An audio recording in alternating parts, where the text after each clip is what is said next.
आवास योजना का घर नहीं मिलने और पैसे वापस मांगने पर तृणमूल कार्यकर्ता ने एक व्यक्ति को मार मार के हत्या कर दी।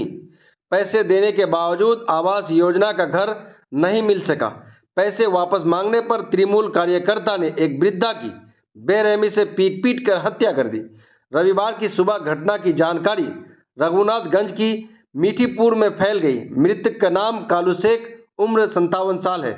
उनका घर रघुनाथगंज थाने के मीठीपुर ग्राम पंचायत के कालूपुर में है। कथित तौर पर तृणमूल कार्यकर्ता मिथुन शेख ने उस शख्स की जमकर पिटाई की। गंभीर रूप से घायल अवस्था में स्थानीय लोगों ने उसे बचाया और पहले जंगीपुर उप जिला अस्पताल में भर्ती कराया।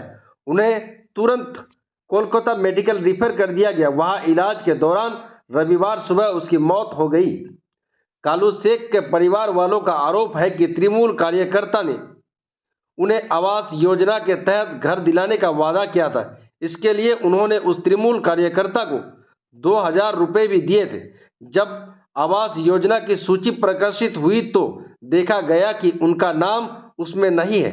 शनिवार की शाम जब वो मुकुंदपुर जंक्शन पर कर्मचारी से पैसे मांगने गया तो उसे शिकायत मिली। कथित तौर पर फिर उसे जमकर पीटा गया और उसका सिर फोड़ दिया गया। उसके कान से भी खून बह रहा था। ভিডিও সাহেব দিকে দিকে টাকা নেওয়া হচ্ছে কেন? জবাব দাও। হিন্দু আবাসন নামে আবাস যোজনার নামে পরিবারদের কাছে টাকা নেওয়া হচ্ছে কেন? ভিডিও সাহেব জবাব দাও। অবিলম্বে দুষ্কৃতিকারী মিঠুন শেখকে গ্রেফতার করতে হবে। তৃণমূল নেতাদের মাধ্যমে তোলাবাজি হলো কেন? তৃণমূলের মন্ত্রী তুমি জবাব দাও। অবিলম্বে খুনিকে গ্রেফতার করতে হবে। অবিলম্বে খুনিকে গ্রেফতার করতে হবে। ইনকিলাব জিন্দাবাদ। এখনো পর্যন্ত আসামির অ্যারেস্ট হলো না কেন? পুলিশ তুমি জবাব দাও। তৃণমূলের দালালি করা হচ্ছে কেন? পুলিশ তুমি জবাব দাও। অবিলম্বে খুনিদের গ্রেফতার করতে হবে।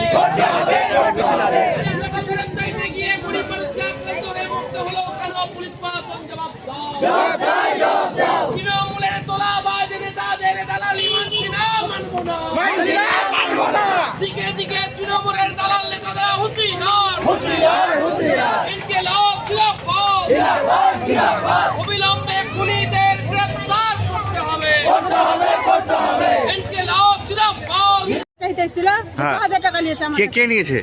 এই যে মেম্বারেরা। কি নাম মেম্বারের? মিঠুন। হ্যাঁ, মিঠুন এসেছিল, জোহর মিঠুন। দিয়ে টাকা নিয়ে কি বলেছে? টাকা নিয়ে কি বলেছে? ঘর দিবে।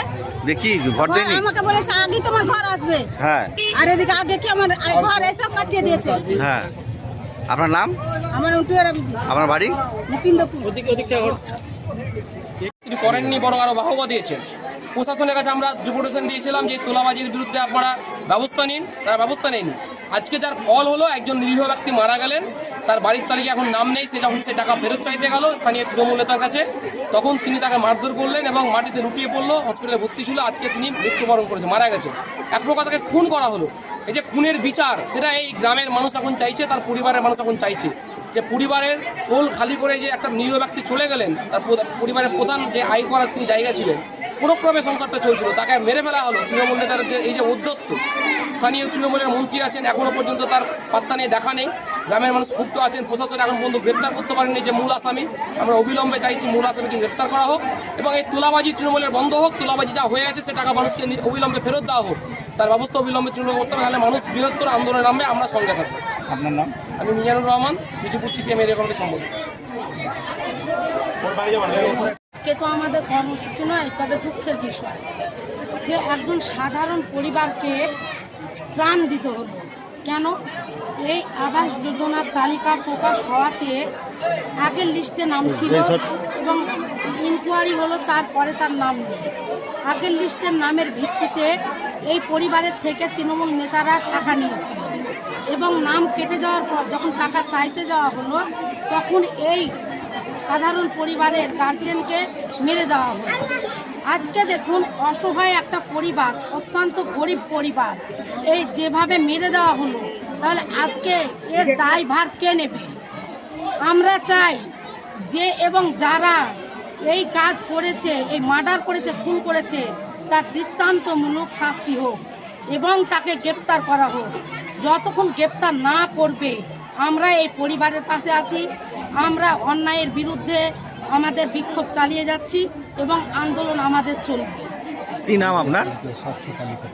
আপনার নাম কি?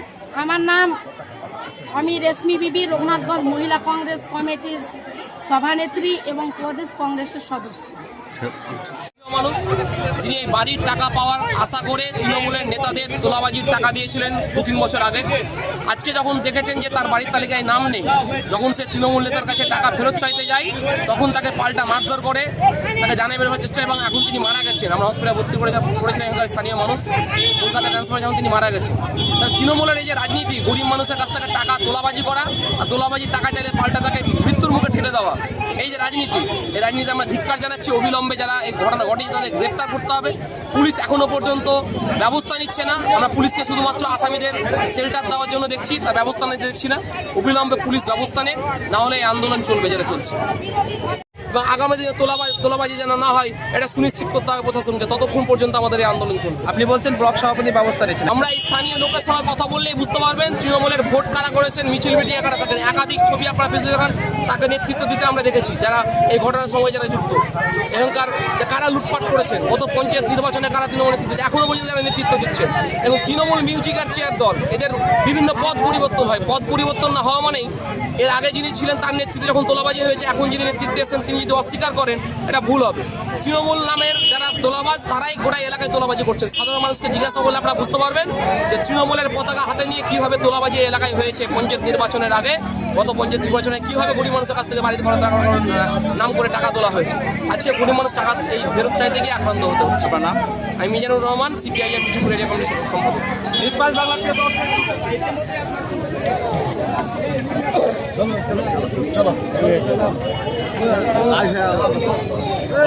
একটু বলে দেন না, একটু বলে দেন মারা গেছে এই বিষয়ে একটু বলুন।